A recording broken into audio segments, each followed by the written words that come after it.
Hey everybody, it's Jason with Parallel Reality coming back to you here today with an article from the Federalist dated December 4th. It is called The Case for Mass Deportation. You've seen a lot of videos in the last few days from me where I'm basically going over the illegal immigration stuff, and here is just yet another one, this time from the Federalist, and it's a little bit of a different sort of topic, or I should say like a different sort of take is what I'm looking for. So here we go.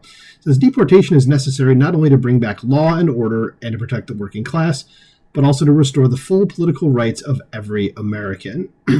As with his appointment of multiple border security officials to his White House and administration, Donald Trump has made it clear that he will keep his promise to conduct the largest deportation operation in American history.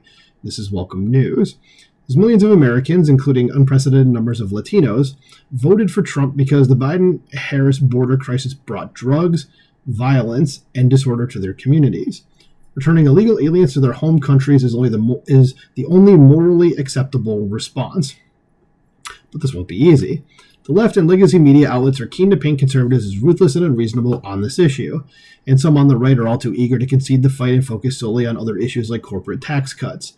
For these reasons, it is incumbent on conservatives not only to show how mass migration is destroying communities like Springfield, Ohio, but also to make the case that mass deportation is the right solution. And this is the getting people out of the country, illegals that is like an overwhelming issue for everybody. Like, this is a bipartisan thing. Like, I'm talking about regular folks, not like people in Congress.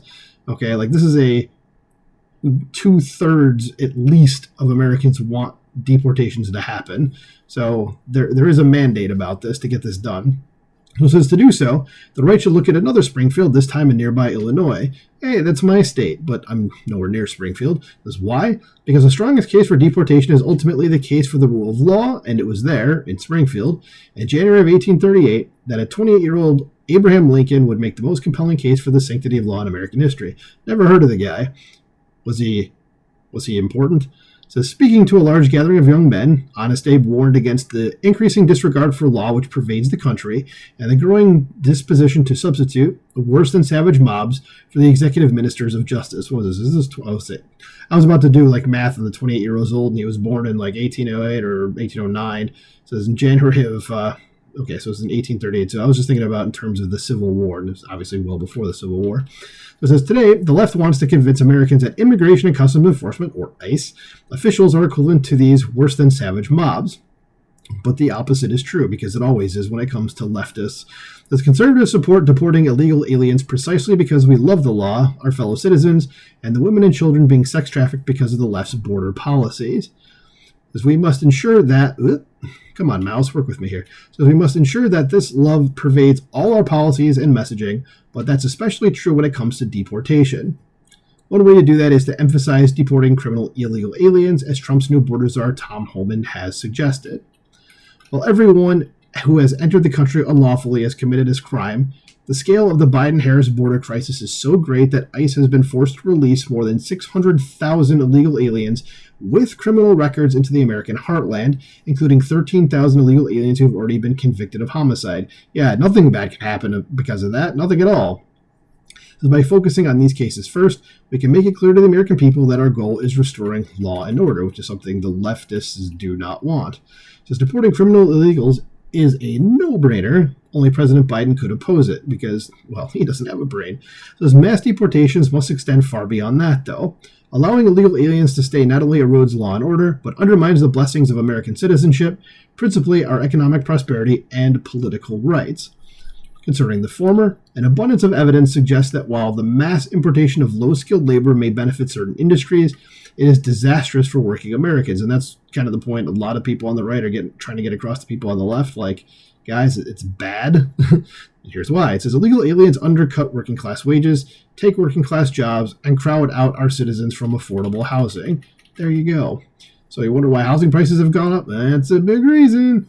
It says in 2010, the U.S. Commission on Civil Rights released a report finding economic loss and job opportunity costs to black workers attributable to illegal immigration, with significant effects in occupations such as meatpacking and construction. That is still true, and it is one of the reasons Trump performed so well with black men. Over the last year alone, native-born Americans have lost almost 800,000 jobs, Well, why did it put 800,000 and then put 1,000 after that? That's kind of weird. But almost 800,000 just skipped the jobs. While foreign-born workers have gained over 1 million jobs.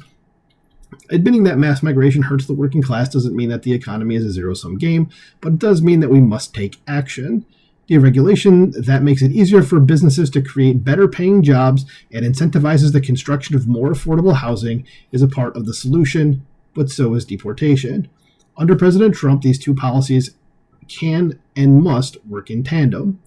Mass migration also undermines the political rights of every American citizen. The millions of immigrants counted in the 2020 U.S. Census, for example, skewed at least 14 House districts and thus electoral college delegates towards Democrats. And I think I might have done a video about this in the past. I've done so many. I do like one a day, so at this point it's like almost probably 1,000. So at least one of these long-form ones, not the funny clip video sort of stuff. But I'm sure I've talked about this. If not, definitely check this link out here. Because, yeah, it's kind of... in fact, I think the guy who was the head of the census was grilled last week by Congress about this. So, because it was kind of like one of those things like, I think you guys knew what you were doing.